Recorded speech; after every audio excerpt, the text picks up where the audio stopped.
بسم اللہ الرحمن الرحیم۔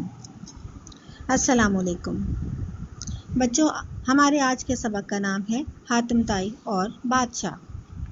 سبق حاتم طائی اور بادشاہ ایک ایسی کہانی ہے جو ہمیں حسد کے بارے میں بتاتی ہے کہ حسد نہیں کرنا چاہیے۔ حسد ایک ایسی برائی ہے جو انسان کے اندر پیدا ہوتی ہے اور انسان کی خوبیوں کو کھا جاتی ہے، لیکن انسان چاہے تو ایمان کی طاقت سے اسے ختم کر سکتا ہے۔ حاتم طائی کی سخاوت اور مہمان نوازی کی لوگ اس قدر تعریف کرتے تھے کہ بادشاہ وقت، جو خود بھی سخی اور مہمان نواز تھا، حاتم طائی سے حسد کرنے لگا اور اسے اپنے درباری کے ذریعے قتل کروانے لگا۔ لیکن درباری حاتم طائی کی مہمان نوازی سے اس قدر متاثر ہوا کہ حاتم طائی کو قتل کیے بغیر واپس آ گیا۔ بادشاہ کو آخرکار اس کی سخاوت اور مہمان نوازی کو ماننا پڑا۔ اب آتے ہیں املا کے الفاظ کی طرف۔ پہلا لفظ ہے خفا۔ خے کا ہیڈ بنانا ہے اور اس کے ساتھ فے الف فا کو لکھ دینا ہے۔ خفا کے بعد ہے حسد۔ ہے کا ہیڈ بنائیں، سین کے 3 شوشے اس کے ساتھ لکھیں اور پھر دال کو آپ نے رے کی طرح لکھنا ہے اور لائن کے اوپر رکھنا ہے۔ حسد کے بعد ہے سخی۔ سین کے 3 شوشے سلانٹ لائن کے نیچے خے کا ہیڈ بنائیں گے اور چھوٹی یہ لکھیں گے، گلائی لائن سے نیچے اتاریں گے۔ ماجرا۔ میم کا ہیڈ بناتے ہوئے میم الف ماں لکھیں گے، جیم کا ہیڈ رے کو لائن سے نیچے اتاریں گے اور اس کے سامنے اسٹیٹ 1 لکھیں گے۔ ماجرا کے بعد ہے بھروسہ۔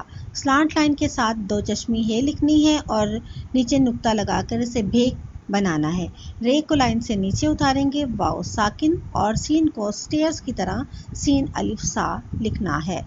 بھروسہ کے بعد ہے جشن۔ جیم کا ہیڈ بنائیں، شین کے ایکول شوشے اور اسٹیٹ 1 کے ساتھ نون کی گلائی کو لائن سے اتار دینا ہے۔ جشن کے بعد ہے درباری۔ دال رے در بے سلانٹ لائن سے سٹارٹ کریں گے، بے الف با لکھیں گے اور رے چھوٹی یہ کو لکھیں گے۔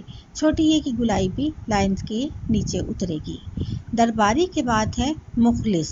میم کا ہیڈ سلانٹ لائن کے نیچے آپ نے خے کا ہیڈ بنانا ہے، لام اور سواد کو لکھنا ہے۔ سواد کی گلائی بھی لائن کے نیچے اترے گی۔ اگلا لفظ ہے تنہائی۔ تے کا شوشہ اور نون کے شوشے کو سلانٹ کی طرح لینا ہے۔ کرو کرتے ہوئے ہے الف ہا لکھیں گے، تنہا حمزہ چھوٹی یہ ای تنہائی۔ طلب۔ توئیں لام اور بے اس کے ساتھ لگا دینی ہے، طلب۔ طلب کے بعد اگلا لفظ ہے حاتم طائی۔ ہے الف ہا لکھیں گے آپ، تے کو آپ سلانٹ لائن کے ذریعے سے لکھیں گے اور اس کے نیچے میم کا ہیڈ بناتے ہوئے میم کو لائن کے نیچے اتار دینا ہے۔ حاتم طائی، توئیں الف تا حمزہ چھوٹی یہ ای، چھوٹی یہ کو لائن سے نیچے اتاریں گے۔ خاطر مدارت۔ خے کا ہیڈ بنائیں، خے الف خا لکھے، توئیں رے تر رے کو نیچے اتار دینا ہے۔ سلانٹ لائن کے ساتھ میم دال الف دا مدا رے اور تے ساکن لکھ دینی ہے۔ خاطر مدارت۔ خاطر مدارت کے بعد ہے خزانے۔ خے کا ہیڈ بنائیں، زے الف زا لکھے، نون بڑی نے، خزانے۔ شادیانے۔ سٹیئرز میں آپ نے شین الف شا لکھنا ہے، دال اور سلانٹ لائن کے ساتھ یہ الف یا، نون بڑی نے، شادیانے۔ اگلا لفظ ہے حکومت۔ ہے کا ہیڈ بنائیں، اس کے ساتھ کاف با کو لکھیں اور میم کا ہیڈ بناتے ہوئے کف کریں اور تے کو اس کے ساتھ ملا دیں، حکومت۔ یہ تو تھے آپ کے املا کے الفاظ۔ اب ہم آتے ہیں سبق کی طرف۔ کسی زمانے میں ملک یمن پر ایک بادشاہ حکومت کرتا تھا۔ وہ بہت سخی تھا۔ کوئی ضرورت مند بادشاہ کے دربار سے خالی ہاتھ نہ لوٹتا تھا۔ رعایا اس سے بہت خوش تھی، رعایا یعنی عوام، اور اس کے حق میں دن رات دعائیں کرتی رہتی تھی۔ اب پرانے وقتوں کی بات ہے کہ ملک یمن میں ایک بادشاہ حکمرانی کرتا تھا۔ وہ بہت سخی تھا اور اپنی رعایا کا بہت خیال رکھتا تھا۔ کوئی ضرورت مند اس کے دربار میں آتا تو وہ اس کو خالی ہاتھ نہ جانے دیتا، اس لیے رعایا بادشاہ سے بہت خوش تھی اور دن رات اس کے لیے دعائیں کرتی تھی۔ اسی ملک کے ایک قبیلے کا نام طے تھا۔ طے قبیلے کے سردار کا نام حاتم تھا، اس لیے اسے حاتم طائی کہتے تھے۔ حاتم طائی بہت بہادر اور سخی انسان تھا۔ مہمان نوازی میں بھی کوئی اس کا مقابلہ نہ کر سکتا تھا۔ مہمان آ جاتا تو خود بھوکا رہ کر بھی حاتم اس کو اچھا کھانا کھلاتا اور اس کی خوب خدمت کرتا۔ اب یہاں پر ایک قبیلے کی بات ہو رہی ہے جس کا نام طے تھا اور اس قبیلے کا سردار حاتم تھا، اس لیے اسے لوگ حاتم طائی کہتے تھے۔ وہ بہت بہادر تھا، سخی تھا اور بہت زیادہ مہمان نواز تھا، یہاں تک کہ اگر اس کے گھر میں کچھ اس وقت موجود نہ ہوتا جب مہمان ہوتے تو وہ خود بھوکا رہ جاتا، لیکن مہمانوں کو خوب کھلاتا پلاتا۔ بادشاہ کے دربار میں کبھی حاتم طائی کا ذکر آ جاتا تو لوگ اس کی دل کھول کر تعریف کرتے، دل کھول کر یعنی بہت زیادہ۔ حاتم طائی کی تعریف سن سن کر بادشاہ اس سے حسد کرنے لگا۔ حسد کا مطلب ہے جلن یا نفرت۔ اب ظاہر ہے کہ جو مہمان نواز ہوتے ہیں، سخی ہوتے ہیں، پھر سب لوگ ان کی تعریف کرتے ہیں، تو اس طرح سے لوگ حاتم طائی کی بہت تعریف کرتے تھے اور یہ تعریف بادشاہ کے سامنے بھی کر دیتے تھے۔ ایک سال بادشاہ نے شہزادے کی سالگرہ کا جشن منایا۔ ملک بھر میں خوشی کے شادیانے بجائے گئے، رعایا کے لیے خزانے کا منہ کھول دیا گیا۔ جشن کے دوران میں جب بادشاہ بہت خوش تھا، کسی بات پر حاتم طائی کی سخاوت کا ذکر آ گیا، لوگ اس کی تعریف کرنے لگے۔ اب ایک سال کی بات ہے کہ شہزادے کی سالگرہ کا جشن منایا جا رہا تھا اور بادشاہ دل کھول کے دولت خرچ کر رہا تھا، تو اسی خوشی کے دوران لوگ پھر سے حاتم طائی کی تعریف کرنے لگے کہ وہ بہت سخی تھا۔ بادشاہ اس بات پر خفا ہو گیا۔ اس نے سوچا حاتم طائی جب تک زندہ ہے میں سخاوت میں اس سے بھر نہ سکوں گا۔ چنانچہ ایک دن اس نے تنہائی میں اپنے ایک با اعتماد درباری کو بلا کر کہا، با اعتماد یعنی بھروسے والا، تم حاتم طائی کا سر کاٹ لاؤ تو جو چاہو سو پاؤ گے۔ اب بادشاہ بہت ناراض ہو چکا ہوا تھا کہ لوگ میری سخاوت کی تعریف نہیں کرتے، حاتم طائی کی کرتے ہیں، تو اس نے سوچا کہ جب تک حاتم طائی زندہ ہے نا، لوگ میری سخاوت کو نہیں مانیں گے۔ تو اس نے اس کا یہ طریقہ نکالا کہ ایک بھروسے مند درباری کو بلایا اور اسے حکم دیا کہ وہ حاتم طائی کا سر کاٹ لائے، تو جو انعام چاہے گا اس کو دے دیا جائے گا۔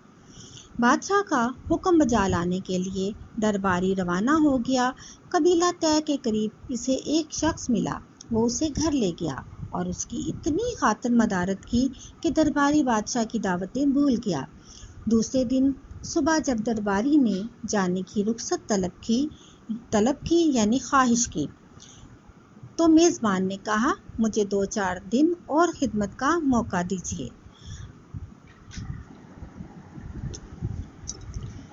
اب بادشاہ کا حکم بجا لانے کے لیے یعنی حکم کو پورا کرنے کے لیے درباری قبیلہ طے میں پہنچ گیا۔ ابھی وہ اس کے قبیلے کے پاس ہی تھا کہ اسے ایک شخص ملا جو اسے اپنے گھر لے گیا۔ پرانے وقتوں میں یہ ہوتا تھا کہ لوگ کسی مسافر کو دیکھتے تھے تو اپنے گھر لے جاتے تھے اور اس کی خاطر مدارت کرتے تھے۔ تو اس شخص نے بھی درباری کی خوب خاطر مدارت کی، اتنی اس کی خدمت کی کہ وہ بادشاہ کی دعوتوں کو بھول گیا۔ دوسرے دن جب وہ جانے لگا تو اس آدمی نے کہا کہ مجھے اور موقع دیں کہ ابھی میرا دل نہیں بھرا آپ کی خدمت کرتے ہوئے۔ درباری بولا میں چند دن اور ضرور ٹھہرتا، لیکن میں بادشاہ سلامت کے ایک حکم پر عمل کرنے نکلا ہوں، اس لیے ٹھہر نہیں سکتا، لیکن سمجھ میں نہیں آتا کہ مجھے اس میں کامیابی کیسے ہوگی۔ میزبان نے کہا آپ مجھ پر بھروسہ کریں اور بادشاہ سلامت کا کام بتائیں، ممکن ہے کہ میں آپ کی مدد کر سکوں۔ اب درباری کا دل بھی چاہ رہا تھا کہ وہ اور یہاں پہ رکے اور خدمتوں کے مزے لے، لیکن اس نے کہا کہ میں بادشاہ کے حکم سے یہاں پر آیا ہوں اور اس کا کام مجھے کرنا ہے۔ تو اس آدمی نے کہا جو اس کی مہمان نوازی کر رہا تھا کہ آپ مجھ پر بھروسہ کریں اور بتائیں شاید میں آپ کے کام آ جاؤں۔ درباری نے کہا اس بات کو راز میں رکھنا ضروری ہے۔ راز چھپی ہوئی بات کو کہتے ہیں۔ بادشاہ نے مجھے حاتم کا سر لانے کو کہا ہے۔ اگر آپ یہ بتا سکیں کہ حاتم کہاں رہتا ہے تو میرا کام بڑا آسان ہو جائے گا۔ اب درباری نے اس آدمی کو قابل اعتماد سمجھتے ہوئے اپنا راز اسے بتا دیا کہ مجھے بادشاہ نے حاتم کا سر لانے کے لیے کہا تھا، اور اگر وہ اس کی اس سلسلے میں مدد کرتا ہے تو اس کا کام آسان ہو جائے گا۔ میزبان ہنس کر بولا، آپ کا کام تو پہلے ہی آسان ہو گیا ہے، میں ہی حاتم ہوں۔ آپ میرا سر کاٹیں اور صبح سے پہلے یہاں سے نکل جائیں۔ یہ نہ ہو کہ میرے قبیلے کے لوگ آپ کو گرفتار کر لیں۔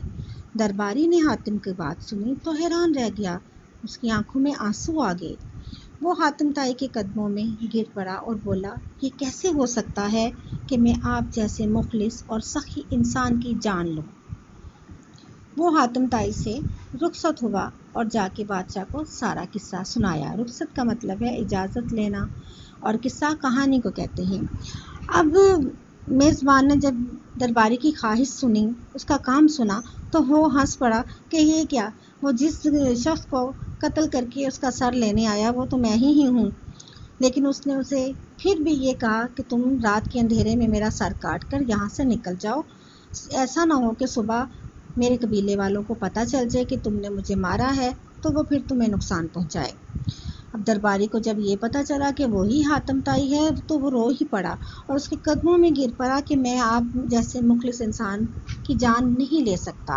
اس لیے وہ وہاں سے چلا گیا اور اس نے بادشاہ کو جا کر سارا واقعہ بتایا۔ بادشاہ نے حاتم طائی کی سخاوت اور مہمان نوازی کا ماجرا سنا تو حیران رہ گیا اور بولا، میں حاتم طائی سے نہیں بھر سکتا۔ حاتم طائی بے شک بڑا سخی اور عظیم انسان ہے۔ اب جب بادشاہ نے سارا واقعہ درباری سے سنا تو اس نے محسوس کیا کہ جتنی سخاوت اور مہمان نوازی حاتم طائی کر سکتا ہے اتنی میں نہیں کر سکتا، اس لیے میں اس سے آگے نہیں بڑھ سکتا۔ بے شک وہ بڑا عظیم انسان ہے۔